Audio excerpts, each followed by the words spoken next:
कानपुर में अभी कुछ दिन पहले एक लेखपाल के पास 100 करोड़ की प्रॉपर्टी मिली थी, अब एक दरोगा के पास भी 100 करोड़ की प्रॉपर्टी मिली है। इस दरोगा की पोस्टिंग कानपुर में मात्र 10 साल के लिए थी।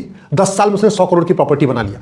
10 साल में 100 करोड़ का मतलब प्रति वर्ष उसने लगभग 10 करोड़ की प्रॉपर्टी इकट्ठा किया। इसका मतलब हर महीने लगभग उसने 85 लाख की प्रॉपर्टी इकट्ठा किया, यानी हर पर डे प्रतिदिन उसने लगभग 3 लाख रुपए इकट्ठा किया। 3 लाख रुपए अगर एक आदमी से एक लाख रुपए ले रहा था, यानी प्रतिदिन वो 3 लोगों से वो पैसा ले रहा था। 100 करोड़ प्रॉपर्टी का मतलब अगर उसने एवरेज एक आदमी से 1 लाख रुपए लिया तो उसने 10,000 लोगों से घूस लिया। 10,000 लोगों से। तरीका क्या था? ये फर्जी SC/ST एक्ट में मुकदमा करवाता था और जिसके खिलाफ मुकदमा हो जाता था उससे पैसा ले लेता था। फर्जी बलात्कार का केस करवाता था और फिर जाके पैसा लेके सुलह करवाता था। फर्जी छेड़छाड़ का केस करवाता था, फिर सुलह करवाता था। जो वहाँ के भूमाफिया हैं कानपुर के, वो जब जमीन पर कब्जा करते थे, बीच में बिचौलिया का काम करता था, उनसे पैसा लेता था।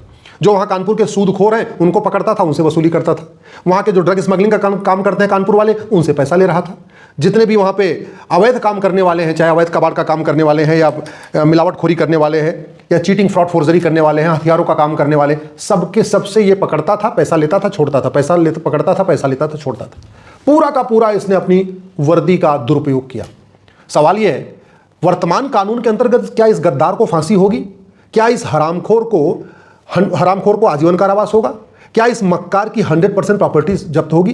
क्या इस नमक हराम को आजीवन कारावास देने के साथ साथ इसकी जो है इसकी सारी प्रॉपर्टी इकट्ठा होगी? क्या नहीं होगी? क्यों? क्योंकि हमारा कानून घटिया है। सच्चाई तो यह है कि भारतीय न्याय संहिता में तो कोई एक चैप्टर नहीं है, करप्शन के ऊपर कोई चैप्टर ही नहीं है। और ये जो प्रिवेंशन ऑफ करप्शन एक्ट है भी, ये महा घटिया है, महा सड़ा हुआ है। अगर ये दरोगा जिसने 10 साल में 100 करोड़ रुपए कमाया है चीन में होता, इसको 6 महीने के अंदर फांसी हो जाती, इसकी प्रॉपर्टी जब्त हो जाती, इसकी नागरिकता खत्म हो जाती। भारत में ऐसा कुछ नहीं होने वाला।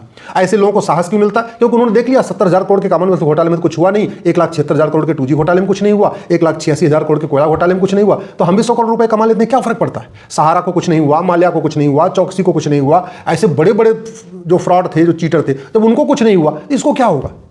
अब आप खुद सोचिए, इसने 10,000 लोगों से पैसा लिया है तो स्वाभाविक सी बात है, कुछ तो जो ठीक लोग होंगे उनसे भी पैसा लिया, बाकी इसने अपराधियों से पैसा लिया। अपराधियों से अगर कोई पैसा लेगा दरोगा तो अपराधी अपराध छोड़ेगा नहीं, तो और अपराध करेगा।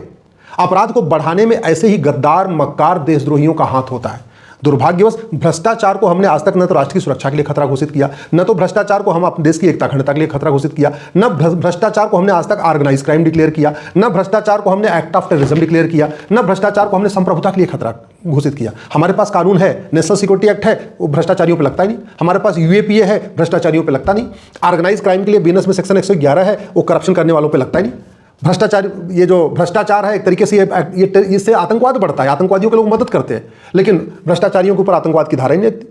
हमारे पास वेजिंग वॉर की धारा 147 है, भ्रष्टाचारियों पे लगती नहीं। हमारे पास एकता अखंडता से जो खतरा है उसे निपटने के लिए 152 है, भ्रष्टाचारियों पे लगता नहीं। और जब लगता नहीं है तो एज इट इज भ्रष्टाचार चल रहा है। कड़वी सच्चाई यह है कि जमीनी स्तर पर रत्ती भर भ्रष्टाचार कम नहीं हुआ है, बल्कि भ्रष्टाचार बढ़ा है। चाहे वो लेखपाल हो, चाहे पटवारी हो, चाहे कानूनगो हो, चाहे चकबंदी अधिकारी हो, जितना पहले ले रहे थे उससे ज़्यादा लेते हैं। पेशकार हो, तहसीलदार हो, SDM हो या हवलदार हो या थानेदार हो, जितना पहले ले रहे थे उससे ज़्यादा लेते हैं। चाहे वो सिपाही हो, चाहे दरोगा हो, चाहे कलेक्टर हो, कप्तान हो, जितना पहले ले रहे थे उससे ज़्यादा लेते हैं। चाहे पार्षद हो, प्रधान हो, सांसद हो या विधायक हो, जितना कमीशन पहले ले रहे थे उससे ज़्यादा लेते हैं। कड़वी सच्चाई ये है कि रामकृष्ण के देश में कहते नहीं कलयुग चल रहा है, वहीं जापान और सिंगापुर में सतयुग चल रहा है। हमारा कानून घटिया है, हमारी न्यायिक व्यवस्था सड़ चुकी है। झूठ पकड़ने के लिए नार्को पॉलीग्राफ ब्रेन मैपिंग कानून नहीं है।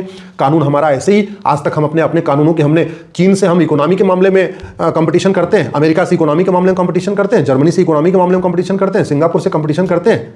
हर चीज़ वर्ल्ड क्लास बनाते हैं, world class highway, world class metro, world class rail, world class expressway, सब कुछ। लेकिन अपने कानूनों के मामले में हम अपने दुनिया के बाकी देशों से तुलना नहीं करते। नतीजा ये है कि भ्रष्टाचार से लाखों परिवार बर्बाद हो चुके हैं और आज भी हो रहे हैं। ये जो फर्जी SC/ST एक्ट का मुकदमा होता है, फर्जी छेड़छाड़ का मुकदमा होता है, फर्जी दहेज का मुकदमा होता है, फर्जी बलात्कार का मुकदमा होता है, क्यों चल रहा है?